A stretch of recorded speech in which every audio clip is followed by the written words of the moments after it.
Meeting of the COVID-19 Recovery Committee in 2021. This morning we will continue our inquiry into baseline health protection measures, and today we'll be focusing on schools.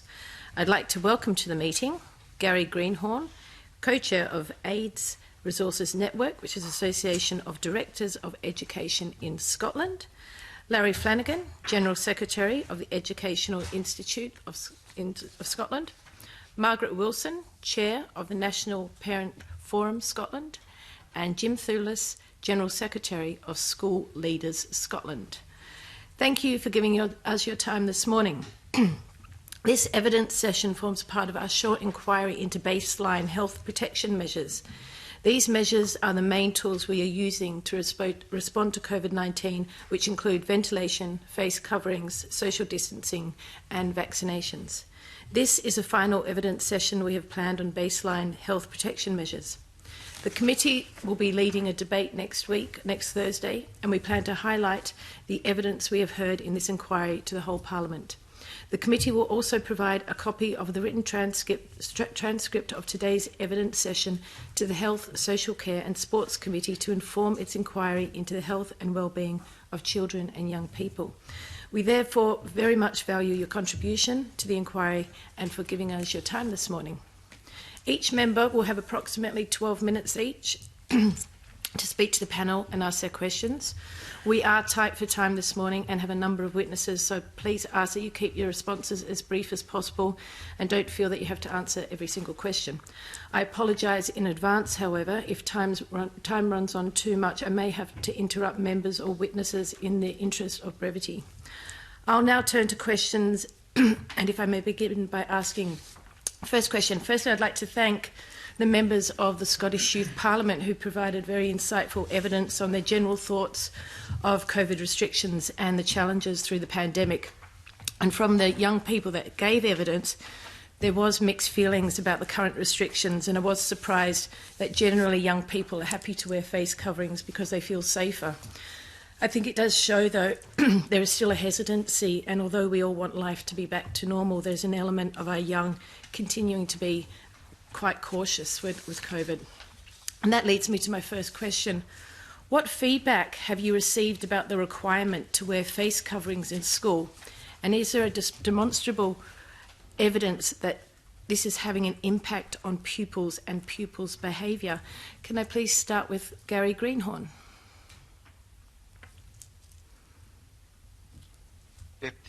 Thanks, Convener. I think in the papers earlier on it highlighted that whilst pupils are accepting of wearing face masks in schools, the pupils certainly would like the mitigation to be reduced insofar as wearing face masks in class.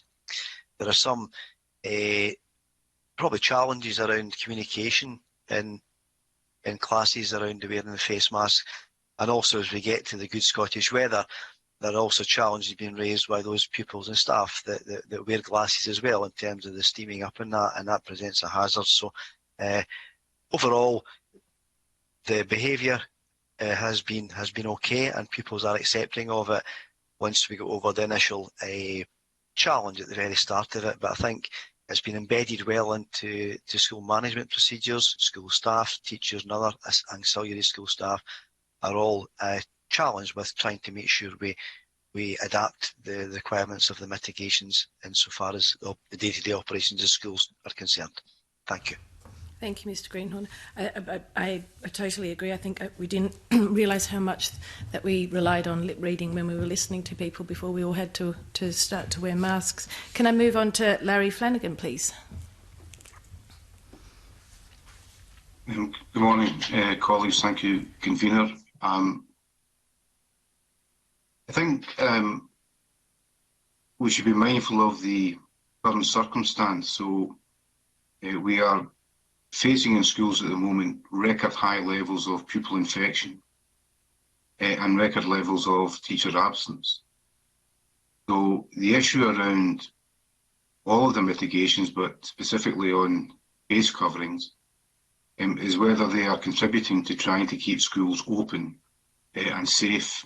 And I think in that regard, we are in favour of the continued use of face coverings in secondary schools in class.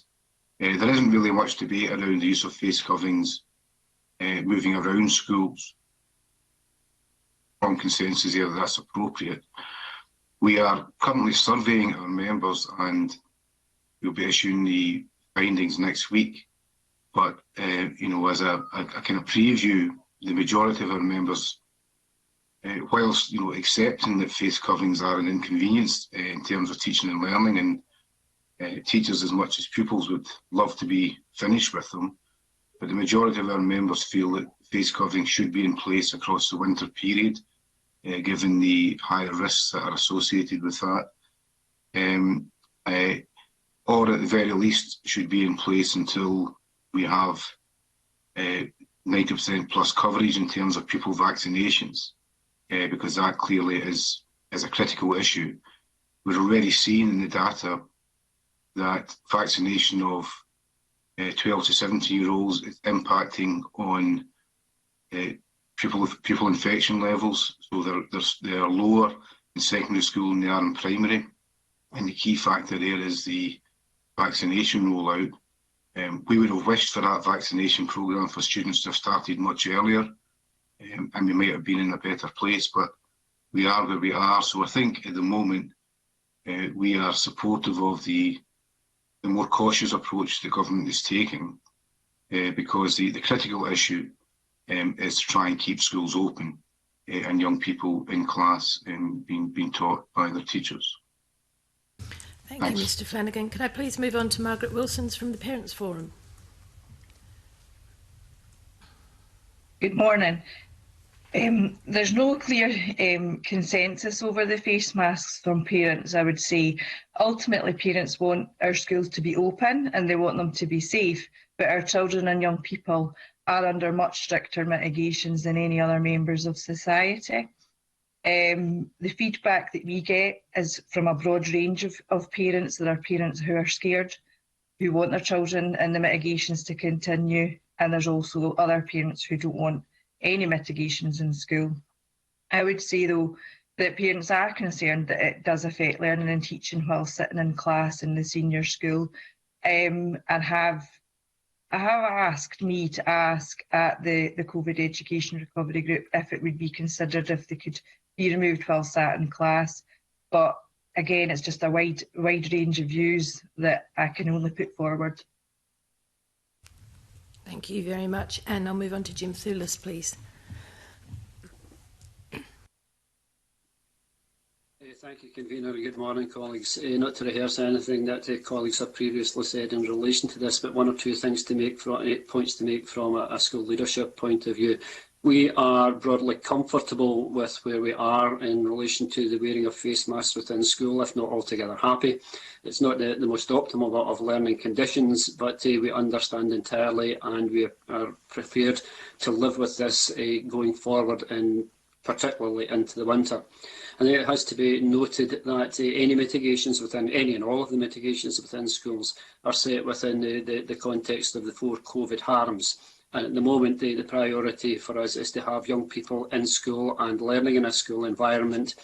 And the wearing of face masks is one of the mitigations which we see as important to sustaining that. The point that Mr Flanagan has made in relation to the level of infection in secondary school and in primary school is an important one to note, and I think we might well pick up on that later. But certainly in relation to behaviour, it'd be very difficult to unravel misbehaviour and base it on one aspect, such as wearing face masks. There are other issues related to young people's behaviour within school, not the least of which is the lack of induction experience, which S1 and S2 young people have missed out on in moving into the secondary school. So, behaviour is not a major issue as such, but if we were to investigate into behaviour, I think it would have to be done in the context of much more than just looking at face masks. Not a major problem, but something that would be perhaps worthy of exploring. Thank you. Thank you very much for all your comments on that. If I can ask Gary Greenhorn this question, what are your concerns around maintaining appropriate ventilation and temperatures in the schools over the winter months? Thank you, Convener. The challenges around that are really what we're experiencing just now, albeit that the winter may result in, depending on the severity of it, there's challenges. Many councils have already taken steps through increasing the school heating controls to make sure that the heating and the temperature has been increased to compensate for windows and doors being open. The challenge will always be, if we have a severe winter, just how much the heating systems can cope with raising the heating temperature to cope with the external temperatures, and that remains to be seen. But so far, schools have coped really, really well with it. But it does certainly push energy consumption up, and ultimately the challenges would be around the additional cost of that for many schools. But so far, it's working well. Not to be complacent about it, there still remain challenges. However, if we do face a severe winter, then there could become a challenge around some of the heating systems in schools, the capacity of them not being sufficient to maintain the temperatures. So that's a challenge in terms of probably the age and stage of heating systems in schools, and we are probably looking at that through a number of networks just now. Thank you. Thank you very much. I was going to invite any other witnesses who'd like to comment on that. Don't know if they're able to raise their hand or... Mr. Flanagan? Yeah, thanks, Convener. I couldn't find my artificial hand, so I just used my physical hand there. Sorry about that. I think ventilation is absolutely critical going into the winter, and we have made some good progress in the recent period around a stronger consensus on the importance of ventilation. I would just make the point that we were discussing this last December, because at that stage, aerosol transmission had clearly been identified as the main vector for the spread of infection. So this has not been an easy journey in terms of getting some primacy around the issue of ventilation. And there was some resistance, for example, around even the use of CO2 monitors to do the necessary checks. Again, without totally spoiling our press release next week on our survey, in the majority of schools, our members feel that ventilation issues have been addressed, and it's back to the point that Gary made about the appropriate balance between heating and ventilation, because there is a requirement for school buildings, in a sense, to be overheated to allow for the impact of increased ventilation, and that does mean really basic things like reorganising the setting periods for when the heating comes on, where there's a boost required because air has been purged in classrooms after breaks. All of those mechanics we think are really important. Our bigger concern is not so much where local authorities have taken effective action, it's where we have pockets where members are saying they don't feel that ventilation issues have been adequately challenged. So around a third of our members have said they don't feel that ventilation in their school has been properly addressed. Now, we're happy to raise that with individual local authorities, and I know that ADES and COSLA are keen to ensure that we do have a common approach to maximum best practice in terms of ventilation.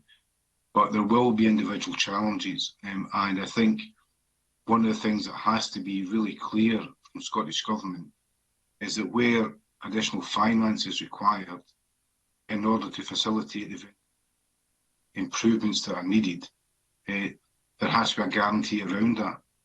We can't have local authorities or schools holding back on making progress in ventilation because they're not sure if it will be funded. I think there has to be a really strong green light there, that whatever is required to ensure that our schools are well ventilated and therefore safer places, that has to be a cast iron guarantee that's on the table in this period pre-winter before we face the real challenges. Thank you very much for that. I am conscious of time, and my time limit is up, and I know that Jim Thurles, you did want to come in on this, but perhaps as we go around members you'll be able to come in on ventilation further down.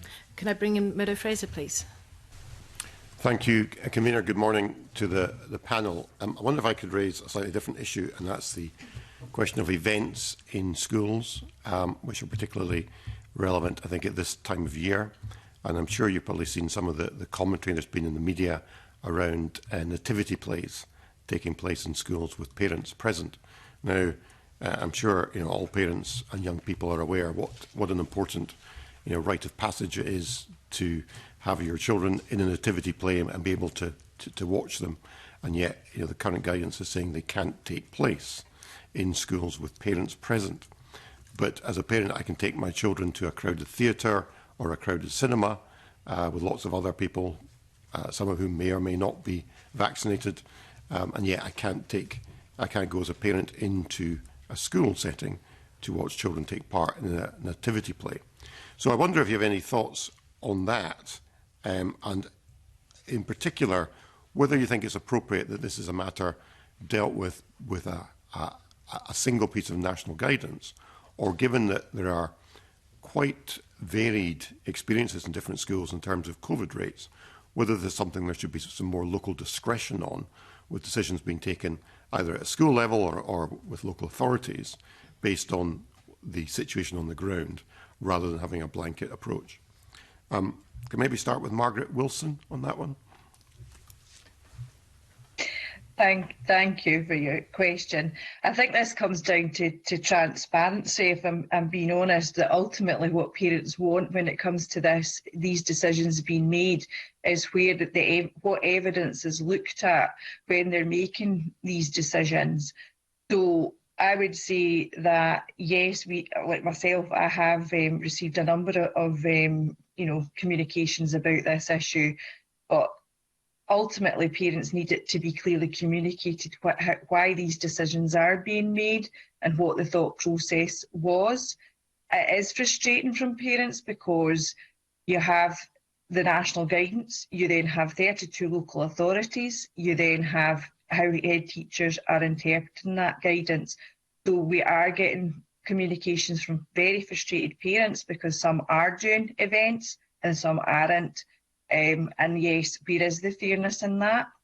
So on your point of could it go down to local, that's a very good question that maybe we should put to the education recovery group.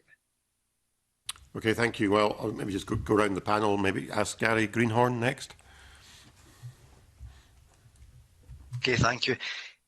It's a very good question, and it's a question that many authorities have been challenged over, as Margaret correctly says, from parents. So we do take the point. However, I think going back, the primary concern has got to be to keep schools safe. A number of schools are experiencing high levels of staff absence, I think, as my colleague Larry had outlined earlier on. And there are a fine balance to be had between increased exposure to risk, and that risk could come from increased footfall to schools, which we're trying within the current guidance to minimise where we possibly can. I think the guidance nationally, as Margaret said, it's all about communication in terms of how we communicate that to parents, but the national guidance is quite clear on it. It's a difficult question to say, do you effectively allow autonomy to local authorities or autonomy of decision making to schools? Certainly, if it's autonomy to local authorities, then an authority can make an authority-wide decision. Autonomous decisions going to schools can be problematic because in a local setting you can have one school doing it one way and another school doing it differently. Certainly the national guidance is there. All local authorities are adhering to it. However, there is interpretation in certain aspects of the guidance which would mean that some local authorities may interpret it differently. It is a challenge a lot of authorities are really vexing with just now. However, I think the main concern is, as was raised earlier on, we've got to do everything we can to make sure we've got enough staff in school to keep the schools open as far as we possibly can. And I know there's been a number of challenges highlighted for some authorities where they've had to close schools because of shortage of staff, and I think that point should be made here. Okay, thank you. Can I ask Jim Thulis the same question? Thank you. Two points to make within this one, and the first one is to do with the national guidance, and what we've done over the course of the past year and more in putting together the national guidance is to try and align what's happening in schools with what's happening in society, and that is, it's caused some rather fraught discussions at times, but the line has very much been to make sure that schools and society are aligned, and you make that point of what you're saying. However, where we have got to discussions on the national guidance is very much in relation to schools being slightly different from cinemas, football grounds and whatever else. Because if schools, if we close down a cinema, we close down a cinema. If we close down schools, then what you're doing is disrupting young people's education. And we've seen within the 4 COVID harms the difficulties that causes. And I would not wish to be in a position where we were closing a school on account of a spread of the virus which has arisen through something which did not need to happen. Schools have been very adept over the course of the last year in devising ways of communicating with parents and putting on events in a kind of virtual forum. And I know, for example, that there are many schools with, put on Christmas concerts in the virtual domain. It's not ideal. What we're doing just now is perhaps not ideal in terms of the way in which we're conducting this meeting, but it is a way of making sure that parents are engaged, their young people are actually involved in putting on a performance, and we get some sort of move back towards a normality within the school calendar in relation to what happens at individual points within the year. Thank you. Thank you. And Larry Flanagan, please. Yeah. I think, first of all, we should recognise that not all schools run nativity plays, so schools will celebrate the festive period with their students in a range of ways. In most secondary schools, for example, it would be a Christmas concert or a winter concert. And the application of the guidance here is just that, it's application of the general guidance rather than specifically aimed at Christmas. There's been clarification around Christmas because questions were asked, but the general guidance is about minimising the amount of adult mixing there is in the school environment. So it's why we don't have face-to-face parents' evenings at the moment. And the reason that guidance is there is to try and keep schools open. Because if we have outbreaks amongst staff, schools will have to close because of the staffing shortage.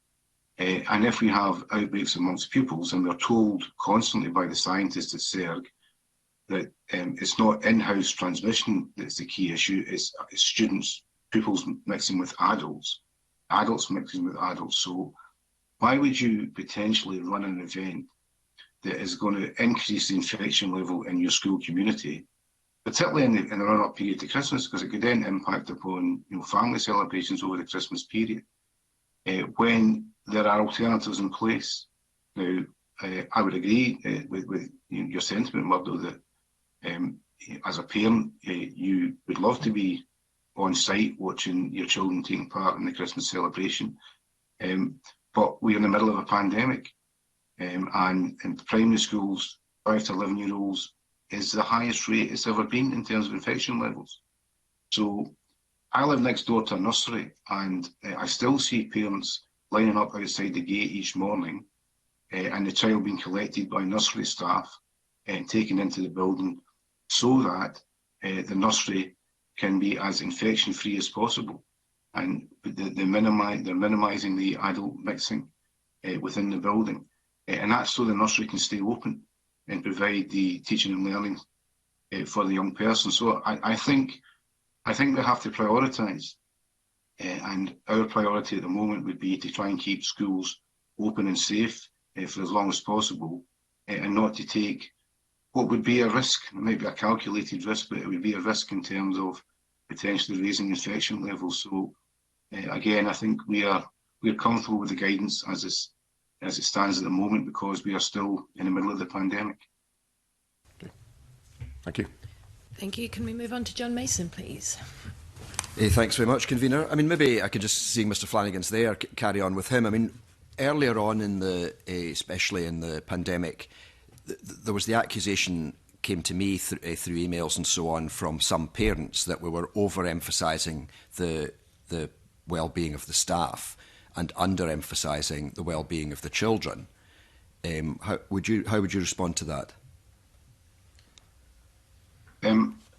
I'm not sure that you can separate the two as cleanly as that, because if you don't have staff in schools, you don't have an education process taking place. Now, if you're referring back to the period when we were discussing remote learning versus in-person learning, we have always, from an EIS perspective, we've always recognised the importance of trying to keep pupils in school, because that is clearly more beneficial in terms of the relationship between the teacher and the pupils than the challenge of online learning. Online learning, we made it work, and certainly in the second lockdown we made it work much more effectively than the first. But it is a second best, because certainly with younger children, relationship aspect is key to the learning process. So the idea that it's teachers versus pupils, to me, doesn't ring true, because I think it's about schools being safe environments, whole school community, and you have to address both of those concerns equally. Otherwise, you do have an imbalance that leads to poor decision making. So I wouldn't accept the characterisation, John. I think the well-being of your staff is important. It's critical to operational issues, but I don't counterpose that to the well-being of young pupils. Okay, that's helpful. Thanks very much. Maybe I can ask the same question to Margaret Wilson from a kind of parents and young people's angle. Is that your reading of the situation as well? I don't know what period that you're referring to, but certainly I've been the National Parent Forum. I've been at over the meetings every week. I think there's been over 70 of them. I've always had a chance to contribute to these meetings. Again, though, it's always a broad range of views, and we do have a young person on the group as well. And usually the young person and I share the same views. I wouldn't say that. I mean, Larry's completely right. You can't separate the two. You do need the staff in the school to have it open. And ultimately, parents don't want to ever go back to remote learning. We want our schools to be open and safe places for our children and young people. But I would say there is a process in place for parents to get in touch with myself, and I can always give their feedback every week. And ultimately, though, it doesn't come down to that group. Ultimately, it is the clinicians that advise the ministers, and the ministers make the decisions. But at least my job as the parent rep is obviously to get as much of those views heard in front of the group.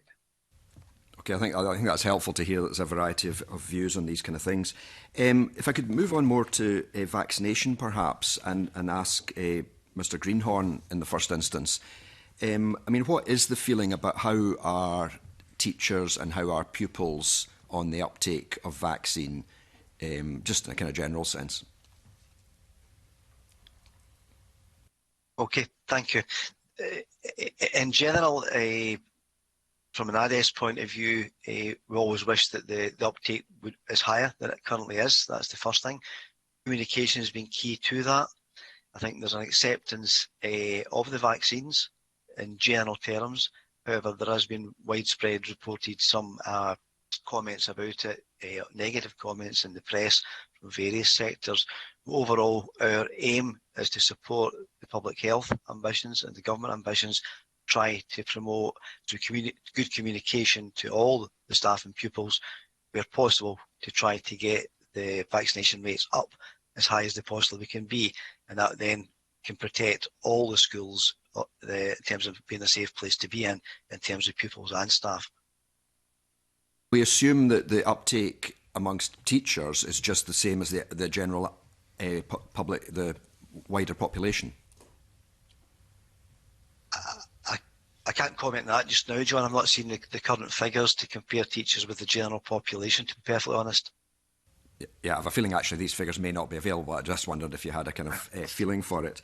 And I'm open to, what about pupils then? I don't yourself or any of the panel members. How is the uptake amongst pupils going? Is there a resistance there? It seems to be encouraging, but I don't know if it's tailing off a bit or what. think, John, the last stats that were out, there's a variation across 32 authorities in terms of uptake from pupils, and that could be for a variety of reasons. Certainly the island authorities seem to be at one end of the spectrum. Some of the Central Belt authorities seem to be at the other end of the spectrum. But again, the emphasis from RDS is to try to support through good communication, peer communication, to make sure if we can try to influence the staff and the pupils to get the vaccination uptake up to levels higher than it is just now. I mean, maybe I could ask Mr. Thulis then, I mean, do schools have a role in encouraging both teachers and pupils to get vaccinated? Good morning, John. Just to put a general context to this, we are fully behind the notion that vaccination and the power of vaccination to fight the virus and keep schools open is important. Perhaps to answer in a specific sense one or two of your earlier questions, at the moment the most recent statistics which I saw were at the tail end of last week was that between 14 and 18-year-olds vaccination level is running over 80%, and for 11 to 14-year-olds it's verging or veering up towards 60%, I think is the current figure. There has been a wee issue recently, as Gary has picked up there, about the kind of variation across the country. And perhaps a more worrying wee bit is in relation to the fact that it's plateauing a wee bit. And what we are now doing is trying to make sure that we get the message out there, that vaccination is important, and the impact which it's having is a positive impact. And I think when you now kind of start to compare primary sector and secondary sector, that the virus is now at its highest level within primary sector, and that has kind of moved on from secondary sector, and we think that is very much to do with the vaccination programme. So we are very, very keen on young people being vaccinated and keeping the school environment safe, and are more than happy to engage with government. We've raised this with government already through CERG, but the notion of using schools and enabling vaccination teams to come in and pick up the kind of the slack which is there just now, and get young people vaccinated within the school environment. And discussions in that, I believe, are ongoing just now in relation to the optimal way of using vaccination teams and the school environment to take that forward. So I think, to answer your question very generally, fully behind it and supportive of it as a way of keeping schools safe. Thanks, that's helpful. And we've heard amongst adults that, in poorer areas and amongst some ethnic minorities, there's been a lower uptake. Would that be your understanding amongst school pupils as well? I'm not altogether certain about that, John. I don't have the detail of the statistics to be able to back that up. That's useful to know that actually we don't have these figures. I don't know if any of the other panels would want to come in on this point about vaccination amongst young people. And maybe I could widen it out actually and say, well, should we be vaccinating under 12s as well? Margaret Wilson? Hi. Yeah, just on your last question as well, I would say that what I'm hearing anyway, certainly from parents, is the consensus about the vaccinations are that it should come down to personal choice. I would say that they probably don't want unfortunately, the teams going into schools, parents want to be able to have a conversation with their children or their young person, and it, obviously, we all see what's going on the TV, and we can have conversations with our young people. But I would say that what I'm certainly hearing from parents is that it comes down to personal choice, and we feel it's not up to the schools; it's up to the parents and the children. And again, we haven't really discussed the vaccination of 12 to 15-year-olds, but again, I think it would be down to personal choice, and obviously we would have to hear what the clinicians and the advice is. And I suppose as the National Parent Forum's role would be to have that clearly communicated. I mean, we were lucky enough when they did announce that the vaccination of 12 to 15-year-olds, we already had a question and answer session for parents on Zoom arranged with Jason Leach and Marion Bain, and we were able to have parents come in and ask these questions straight straight to the people who are making the decisions. Well, not making the decisions, but advising on the decisions being made, and Public Health Scotland along. And those sessions have been extremely useful for parents. And you can see a drop in the communications that come in from parents to me once we've held these sessions, because we've actually had probably about 9 or 10 sessions for parents since February, with people like Public Health Scotland and Jason and Marion, who are given the evidence. And it's clear and concise, and not politicised at all. It's just, they ask the question and they get the answer. They've been very useful and very well received by parents. Thanks, Convener. Thank you. Can I move on to Brian Whittle, please? Thank you, Convener. Good morning to the panel. I think my questions are really around, almost looking ahead, given that this is the COVID Recovery Committee. I think that despite some of the best efforts of teachers and pupils and parents, obviously education has been affected by a varying degree, and in fact, I was speaking to an English teacher who was saying that just the wearing of face masks is making teaching difficult, and the pupils, as was said earlier on, we all lip read at some level, and therefore that communication and learning ability was impaired. So I think my question is really, I want to start with, how do we, as we go forward and start to live with this COVID, how will pupils catch up? Will they catch up? And what is the ask from the Scottish Government here? Could I start with Jim Thulis, please? Yeah, thanks. Your point is well made, and I think it's important that we start to now begin to understand the damage to learning which has been caused. And I would suggest there's an obligation upon government now to start looking in detail at the way in which young people's learning has been interrupted and if it has been damaged. So that's part of as you are suggesting, the longer term move out of COVID. And once we get past the stage of making sure that we are keeping schools open, we are providing learning to the best of our ability, there is a cohort of young people, and I've touched on this already in relation to S1 and S2 coming into school, whose school experience has been disrupted, and we need to start to look at ways in which we start to supplement and augment anything which we discover in relation to things which have been missed from their educational journey. I should probably have noted there that my eldest is a secondary school teacher, and my youngest actually has through this whole COVID has gone from primary 7 and is now in second year. So she's where you suggest, Mr. Thulis. Is there anybody else in the panel who would like to come in on this particular issue?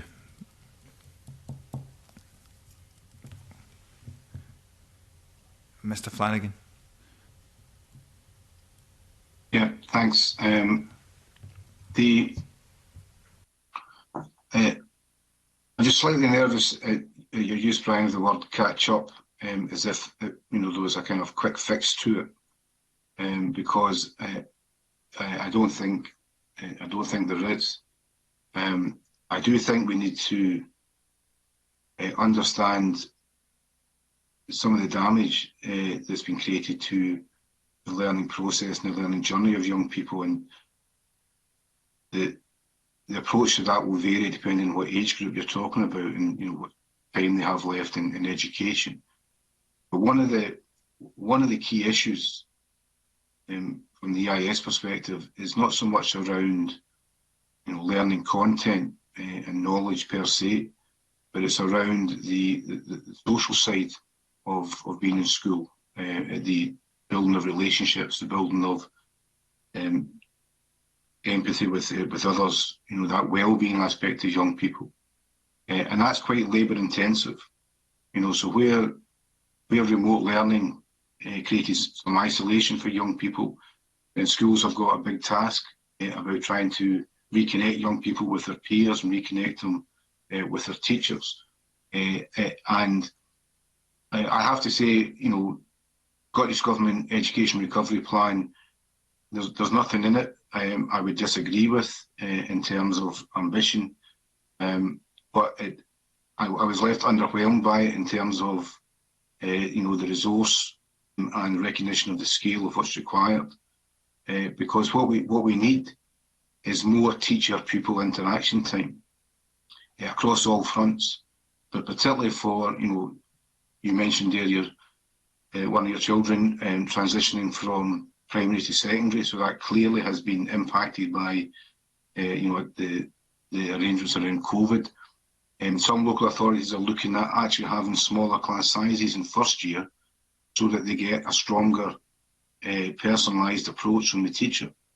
And that's what I think is missing from some of the education recovery, that there's not sufficient focus on groups of pupils who actually need who need extra to overcome some of the disadvantage that the pandemic experience has produced. And I know that the government will say, well, they're looking to employ more teachers. There are big ambitions around that.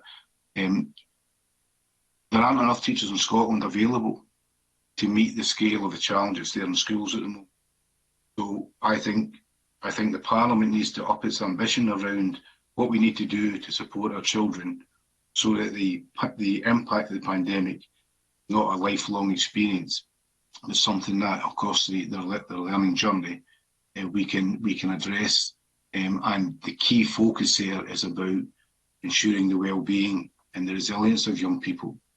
And then once we can establish that, then the knowledge and understanding around skills, around their assessments, that will flow from that. But the bedrock is actually making sure that young people are well adjusted and reintegrated back into school learning communities.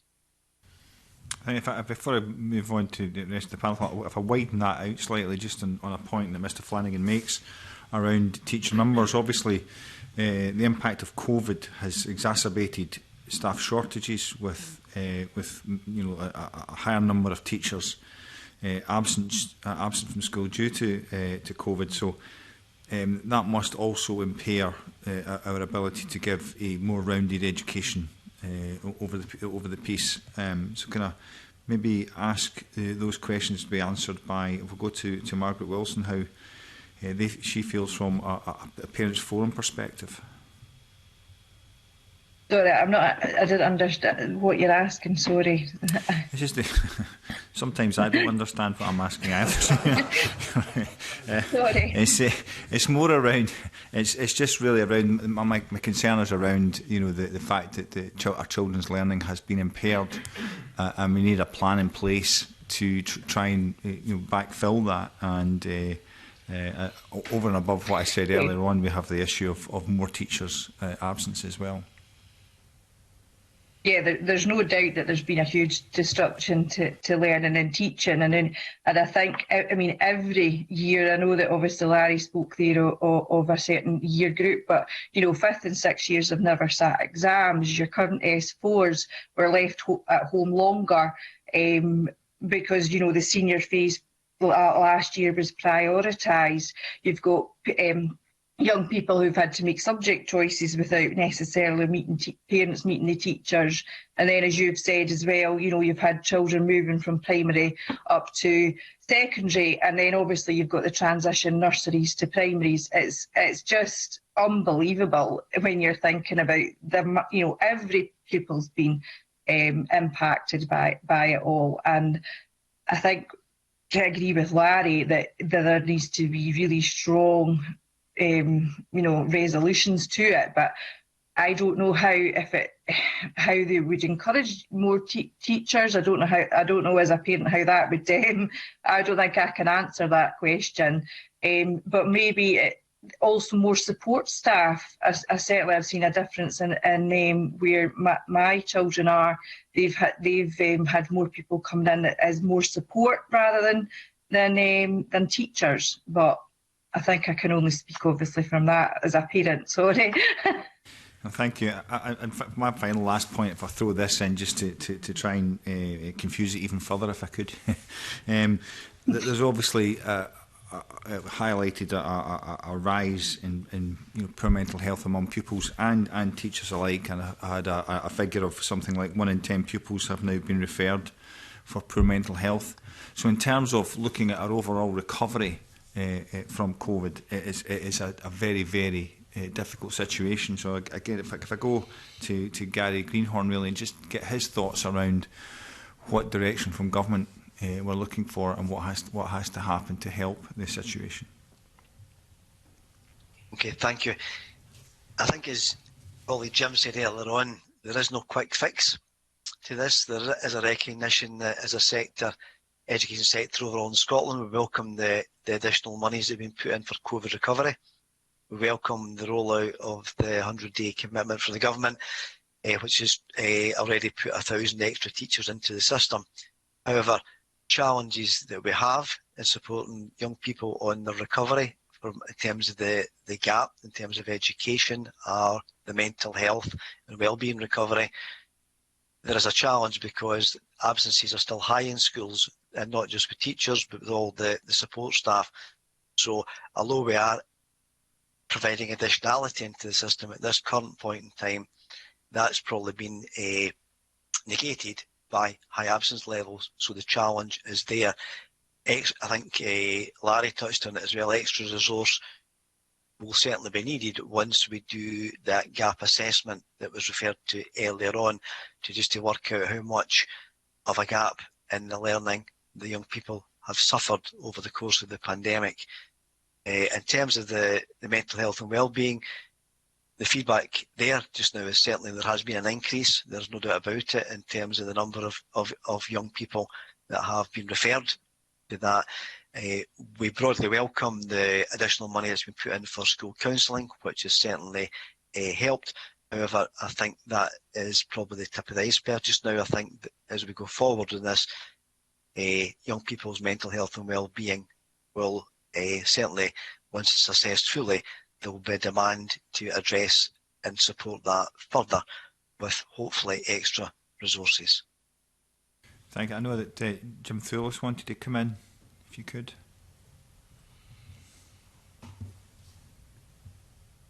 Thanks for letting me come back into this. And it's to actually link this back to a question which John Mason posed earlier on, and just to highlight the fact that the impact of the pandemic, both in relation to loss of learning and in relation to mental health and wellbeing issues, has not been uniform across the country.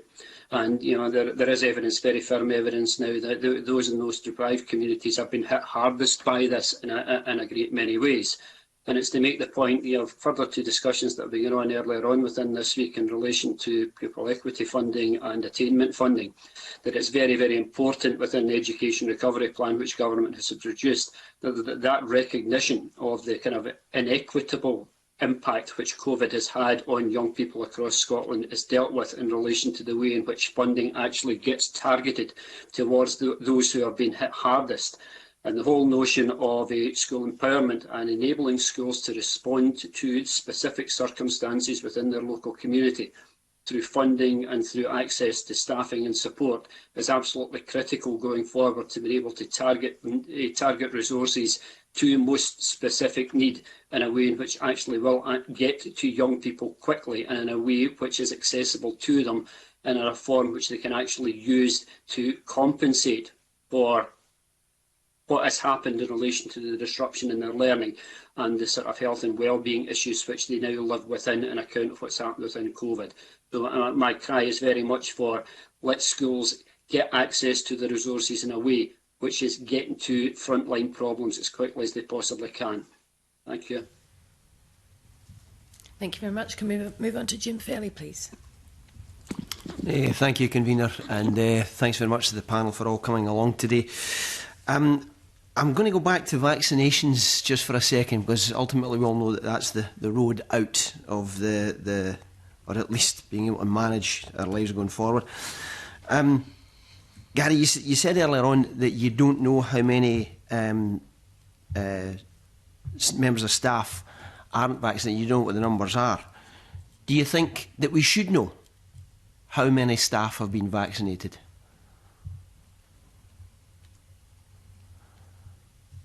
I certainly think there is dialogue regularly with all local authorities, their local public health departments, and that's one of the positives that's come out of this, the way there's a collective ambition to try to tackle these challenges head on. It certainly would be helpful to know the information. It may be that different local authorities get different information from public health. I'm just not party to that information in terms of the role I do within IDS just now. But certainly that information would be helpful if local authorities could look at how individually their authority compares with others. Then again, it's a matter of trying to strengthen the communication and both at local authority level and at local school level to try to increase the number of staff that have been vaccinated. So certainly any information and statistics that help increase the mitigation would always be helpful in this instance, Jim. Larry, can I ask you the same question? Yeah, I think we do have the figures in terms of teacher numbers, because the monitoring process with teachers is linked to GTCS registration, and from memory, it's in the mid 90%. So it's actually higher than the general population for teaching. The figure around support staff is less precise because they're not registered with the GTCS. So there's a kind of proxy taken in terms of the age profile, but that data is presented to SERG. So I can certainly reassure the committee that in terms of teacher vaccinations, it's a very high level of teacher vaccination, with most teachers who are not vaccinated having medical reasons why that would be the case. But the general point of vaccination, I think, is important. I do. If I can just make the point, Jim, I do think Scotland's been poorly served by the JCVI, which to me has dithered around the issue of vaccinations.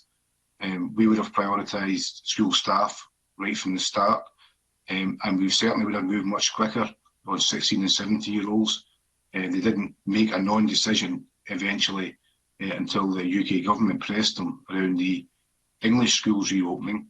If we'd had a decision around vaccinating 16 and 17-year-olds, which is running about 80% now, we would have had less disruption.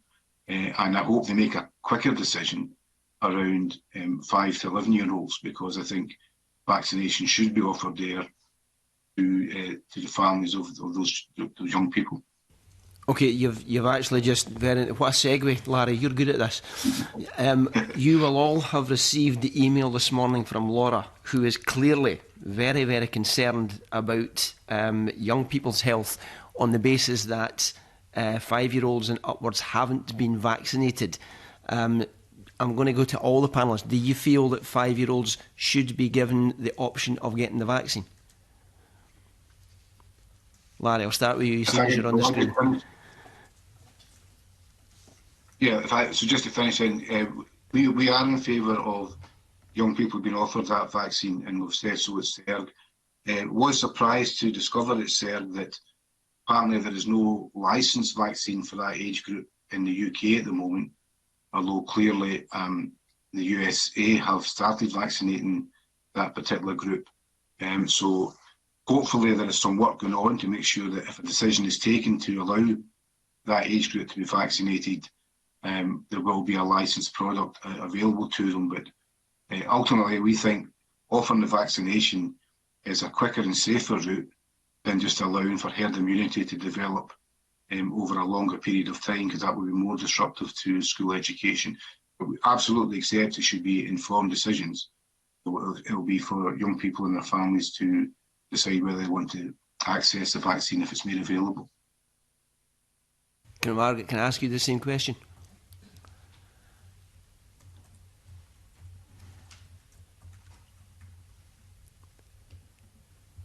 Margaret's on mute. Oh. Try again. And for once that wasn't my own fault. So, yeah, there's no clear consensus from parents about even the vaccination that's ongoing just now. There's actually quite huge concerns, I would say, that I get in. But again, luckily we're working in partnership with Public Health Scotland to answer the parents' concerns. But again, as Larry's just said, it'll be down to personal choice. Us as a forum will obviously just try and get clear communication for parents on their behalf, really. But I can't see that there's going to probably be any right answer to that. Okay. What I can say is that Devi Sridhar has quite publicly stated that she feels it's absolutely essential that 5-year-olds get given the option to do it, but I fully understand that parents may have a different view. I'm going to very quickly move on just now to Jim. You talked earlier on about the clear division between areas of deprivation, the levels of infection that are there. So there's a question here for, first of all, yourself, but I also want to go back to Gary. Is the compliance in schools of the rules, the baseline measures that we had, is it harder to maintain in the areas of deprivation? And will this ultimately, if we don't do something about it at the moment, make it even harder to close the attainment gap? To answer your first question, Jim, there is no evidence that compliance is driven or influenced in any way by deprivation, if you want to look at it in that very, very crude way. Compliance varies across the country, but for different reasons in different parts of the country. It may well be, but there's no, certainly I'm not aware of any evidence which suggests that it's harder to impose within areas of deprivation. It is a challenge across the country. And sorry, what was the second thing you were looking for? You made the point earlier on that the areas of deprivation have been hit harder. Is that going to make it harder for us to close the attainment gap? It absolutely is, yes. And the challenges which young people in those areas were facing pre-COVID have only been amplified by what has happened within COVID. And that the OECD and the government's international advisors made it quite clear that learning at home was a significant challenge for young people in deprived areas. They did not have access either to the hardware, they did not have access to broadband, and they did not have access to a level of parental support and encouragement which less deprived children had. So it is very definitely going to increase the challenge presented in closing the attainment gap. There's no doubt in that. Gary, can I get the same questions to yourself, please? And I would have to echo exactly the comments that Jim made there in terms of there's no link to baseline compliance or evidence to suggest that the areas of deprivation are suffering from that, but certainly conversely, in terms of closing the attainment gap, absolutely there is a definite link to increased challenge associated with those areas of deprivation. And I think the point that Jim made earlier on around the Scottish Attainment Challenge Fund, looking at the new ways to distribute that, it certainly will give schools autonomy in terms of how they wanted to address that individually, and autonomous devolution of that funds to schools is welcomed for that particular point that was raised.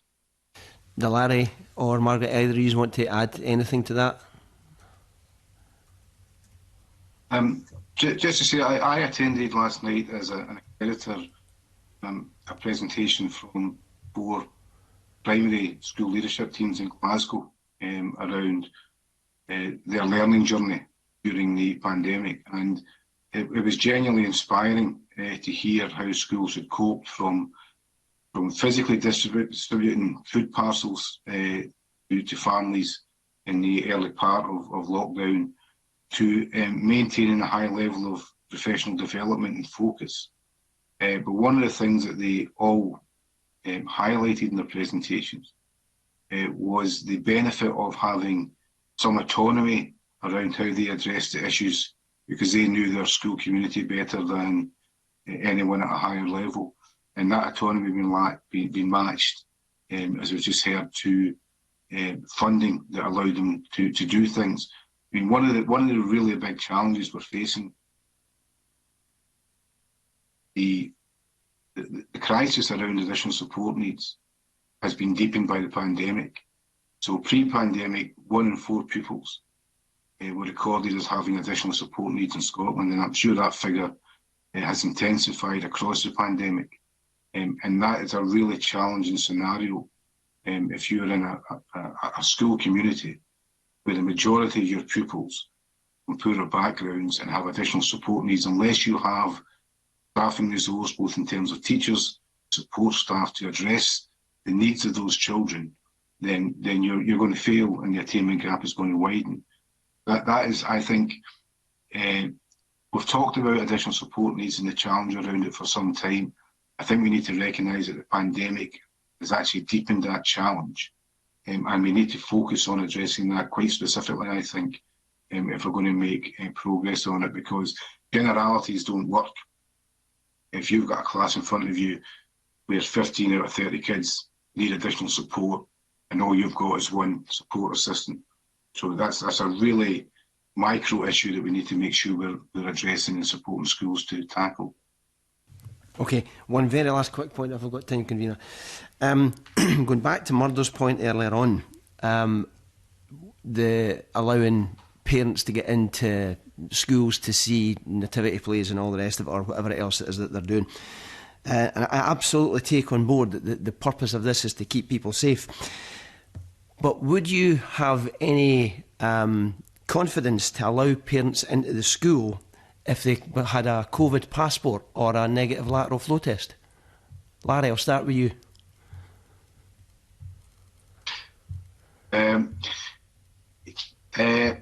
That's an interesting question. Left the best to last. I mean, so one of the, outside of schools, I'm in favour of COVID passports. I understand, if I want to go to the pub or I want to go to the Celtic game, I have to show my vaccine passport. I understand that. What would a school do if some parents objected to not being allowed into the nativity play because they object to getting the vaccine?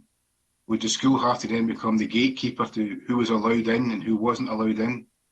So I think you'd be placing schools in quite an invidious situation there. They're not, it's not the Theatre Royal. They're not commercial enterprises that have to operate the rules in order to make their profit. So whilst I can see the validity in what you're suggesting, it may actually be quite divisive, because only some parents could get in and some would have to be turned away. And I don't think school leadership teams at this time really need that additional headache at this time of year. So, the principle sounds inviting, but I think operationally it can be very difficult for schools to try and do that. Okay, thanks very much. Anybody else want to add to that?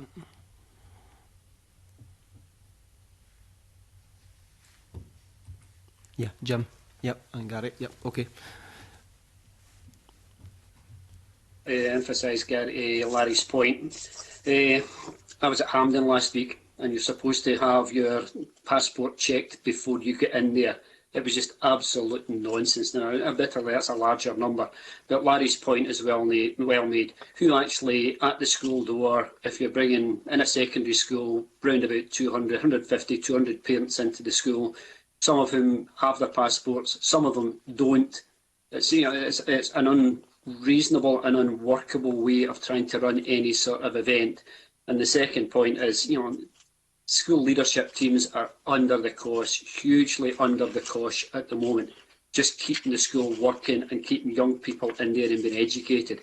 To try and get them to do that and put them in a situation where it's going to be stressful for them, very stressful and very confrontational for them, I think is an impractical way of taking things forward. So exactly the same position as Larry, I think I'm saying. Thank you. Thank you. Gary? I couldn't have put it any better. School management teams are absolutely stretched just now to the limit, to the max. Bringing in something that would add angst to the system, it would add bureaucracy, it would add additional workload at a time when we're actually trying to minimise bureaucracy and workload. And I think the challenge around the parental angst here would just add a whole lot of confusion to the system. So certainly, as Larry and Jim both said, certainly we would be against that. Thank you. Can we move on to Alex Rowley, please? Thank you, and good morning. Could I maybe start by, I know that when we came out of the lockdown and schools started to open up again, there was anecdotal evidence of behaviour change given that pupils or youngsters had been basically locked down for a while. And as you made the point earlier, primary 7s coming into S1, I mean, they'd spent much of their primary 7 at home. So could I ask, just to try and get on the record, what has been that impact in terms of staff, frontline staff in schools? What's the impact and what kind of pressures are they working under? Maybe start with yourself, Larry. Yeah, the impact is it's slightly different depending on which age group you're dealing with.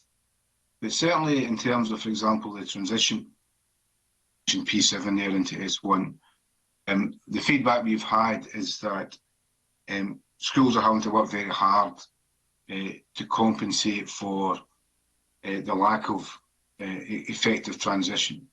And more time and energy is having to be spent around well-being, you know, so that a lot of children, particularly younger children, had to learn how to re-socialise and reintegrate.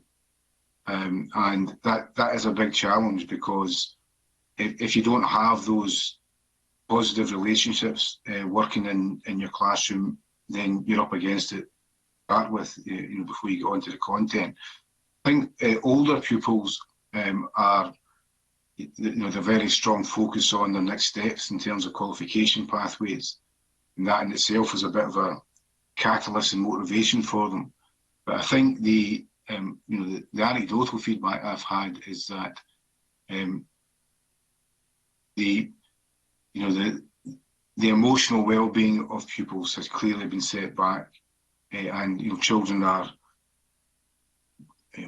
behaving a little bit less mature than you might expect for the stage they're at, and it's just a kind of consequence of the fact that, you know, their forward pathway is being disrupted. So not all pupils obviously, but you know, a big enough cohort of pupils are needing a lot of intensive support, just in terms of socialisation, being part of the school community. So that is a big time stealer, Alec, in terms of, you know, the energy and commitment of staff. So that's that. I think, you know, it's hard to kind of quantify that, but it's, you speak to teachers, that's what you'll hear about, you know, how hard it is just to make sure the children are on board and learning effectively. Thank you. And moving on to Gary with this, with I suppose the same question, but could I ask? I mean, there's been Larry has mentioned today a few specifics where he said that where additional funding is needed in terms of ventilation, then it should be clear that's made available. And I think it was Larry that also talked about the need to increase the staffing levels. But for the Association of Directors of Education, given where we are, what more should government be doing to support local education authorities or schools directly? Okay, this is probably a difficult question, because would ADS refuse any extra resources going to schools? No. I think there are a number of challenges that were raised earlier on in terms of the full impact of the resource implication, the financial implication of the energy consumption is still not known. It's too early to tell what that would be, but certainly we would hope there would be an expectation, if that was demonstrated, that additional funding would be made available to it. Going back to the point that Larry made around any, there were probably two things that were important. I think it might have been Jim that raised it as well. The ASN challenge that schools are facing is a significant one. I think Larry referred to it as a micro issue.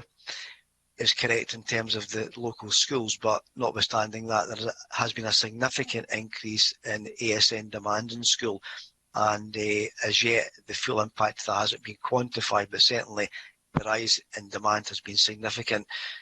Larry also mentioned there about the transitional impact, particularly mentioned the P7 to S1, and again it's probably too early to tell, but there is an early recognition that our young people's emotional well-being has been affected by that, and some steps will need to be taken to redress that.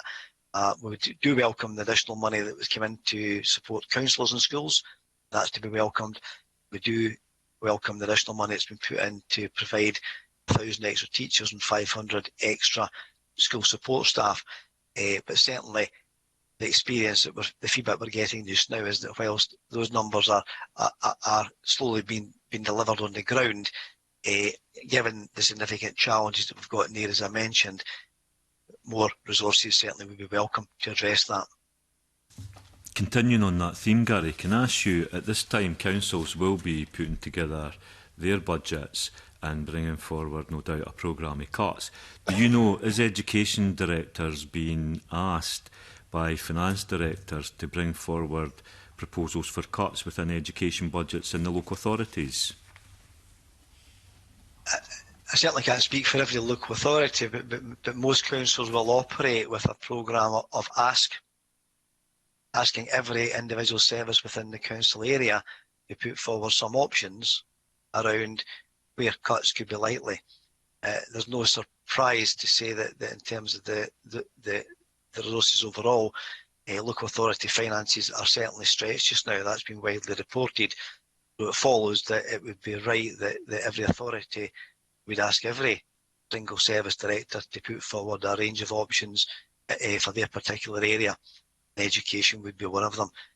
The local extent of that would be determined by every local authority in terms of how it would impact on effectively the medium-term financial plans that they may have in place at this current moment in time. But every authority would be different. Okay, thank you. Moving on, Jim, to the same sort of question, Jim, but picking up on that last point there. I mean, given the massive pressure on staff in particular in schools, but given the massive pressure generally in education, I mean, is there a case to say that education budgets should be exempt from local authority cuts? Does it not seem contradictory that we're talking here this morning about everything that needs to happen, and yet education authorities will be carrying out an exercise right now to find out where they can cut even more from the budgets?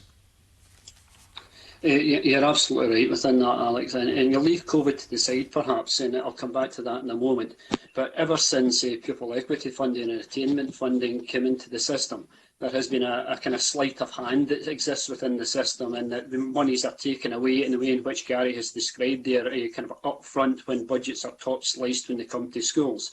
And schools are expected then to make good anything which is top sliced by using pupil equity fund money and attainment challenge money. So I think there's got to be a kind of an outing of this at the moment. And if we are identifying that there are significant disadvantages which have been visited upon young people and visited upon them inequitably across Scotland, that we get away from this notion of top slicing the education budget to make savings and then compensating it through a fund which was designed for something else. And even more so now, and that something else is even more acute in relation to what's happened to young people on the back of COVID. If you're going to devolve power to schools in a way which actually enables schools to be responsive to local need, then devolve the financing of it and don't use a sleight of hand to cover up withdrawal of funding with one hand to the giving of funding with another hand, which leaves schools at very best in the same position and not in a position to proactively identify and target need as it arises within the local community. Thank you. Thank you very much. And Margaret, can I ask, in terms of parents and parents' involvement, is there in your view enough transparency around the finance and budgets that the local education authority have and how that's distributed within schools? And is there enough parent engagement in those processes? And is there more importantly, is there more that needs to be done to engage parents within this whole process? Yes, I would actually say that there does need to be more done. I live in Falkirk, and 6 years ago I set up the Falkirk Area Parent Forum for that very reason. so that we could engage with local authorities on educational issues for parents, and it wasn't just open to parent councils. So whilst obviously I'm chair of the National Parent Forum, I've obviously been involved at local level. And yes, Teddy, you know, we have been consulted where I am. I mean, I can only speak from where I am. And ideas have been asked, and we've put some of these forward. But yes, I do think it would be very useful if parents could be more engaged in all issues really of education. We shouldn't just be a tick box, definitely. And I think it would, you know, and empowering parents would be a really good, you know, parents have many skills and attributes that they could obviously bring to a school community. So I would encourage definitely to have more parental engagement. Okay, thank you. And can I pick up on a point, Larry, that you said earlier? You said there's not enough teachers available in Scotland. My understanding in Fife, for example, is there was far more probationary teachers available than there was jobs allocated.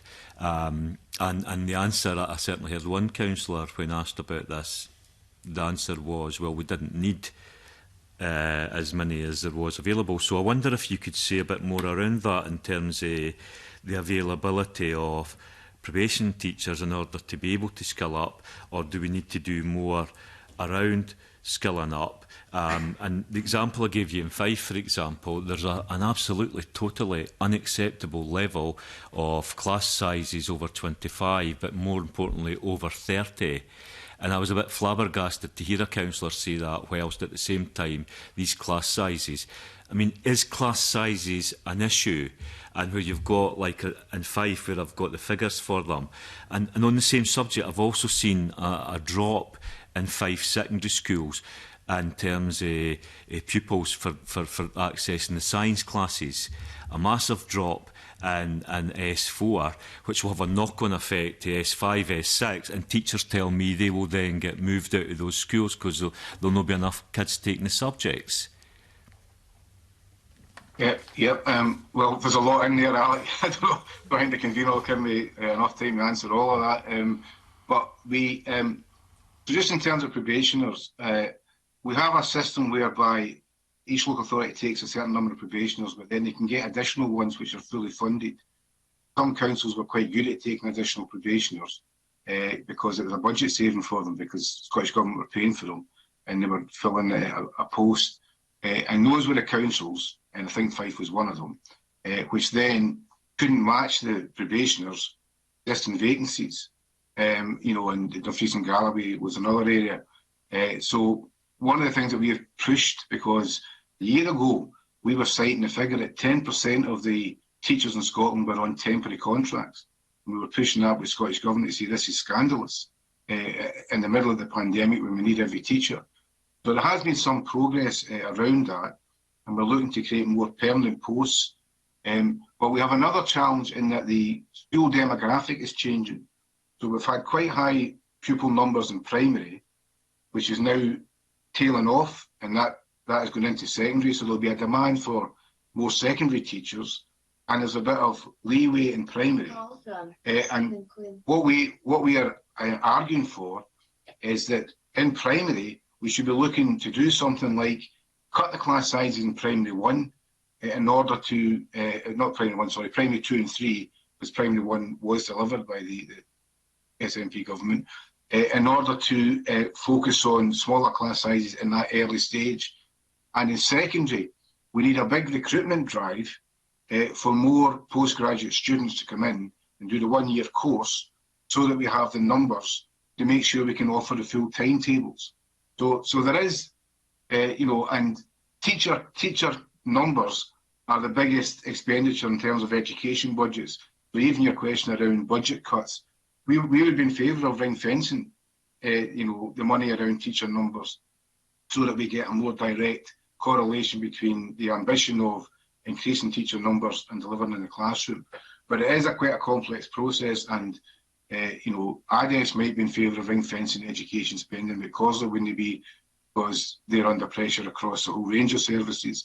I do think we need to have some stability, and we need to have transparency around ensuring that we have the right number of teachers in place. And when I said I don't think there's enough teachers, you can barely get a supply teacher for love nor money at the moment, because of the absence levels and because of the additional teacher posts. So we need to plan ahead, because it's at least a year's running before we have the right number of graduates coming out, to make sure that we have the right number of staff in place to allow for things like looking at cutting class sizes, which would be a huge step forward in terms of supporting young people. Okay, thank you. Jim, did you want to come in on that?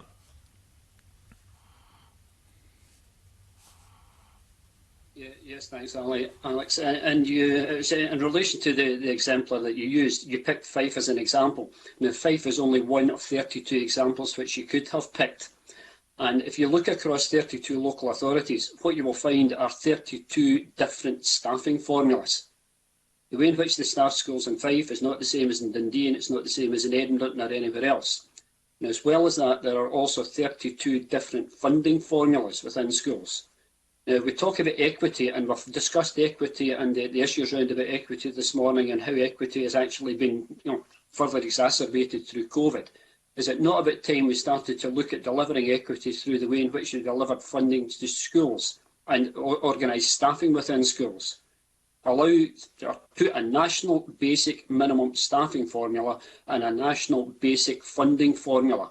Put that out into schools, and thereafter allow local authorities to fund schools on the basis of need and top up that funding on the basis of need. Because not until you get to that level will you get away from the issues which you are picking up in the first instance in relation to inequity of staffing and the way in which teachers coming into the profession are employed. Can we look at something across the country which actually promotes and drives equity as opposed to gets in the way of equity, and look at a basic minimum staffing formula and a basic minimum national funding formula, and take top up through PEF and attainment challenge funding as it is just now to make sure that you're addressing need. Thank you. Thank you. And I do think that as a committee looking at recovery, these are important issues that I think we will return to, and I'm sure the Education Committee will also want to look at these issues, but thank you very much. Thank you. I know that we're conscious of time and we have run quite well over our time. I thank the witnesses for their evidence and giving us their time this morning. If witnesses would like to raise any further evidence with the committee, they can do so in writing, and the clerks will be happy to liaise with you about how to do that. That concludes the public part of our meeting this morning. I suspend the meeting to allow the witnesses to leave and this meeting to move into private for the next agenda item. I suspend the meeting. Thank you.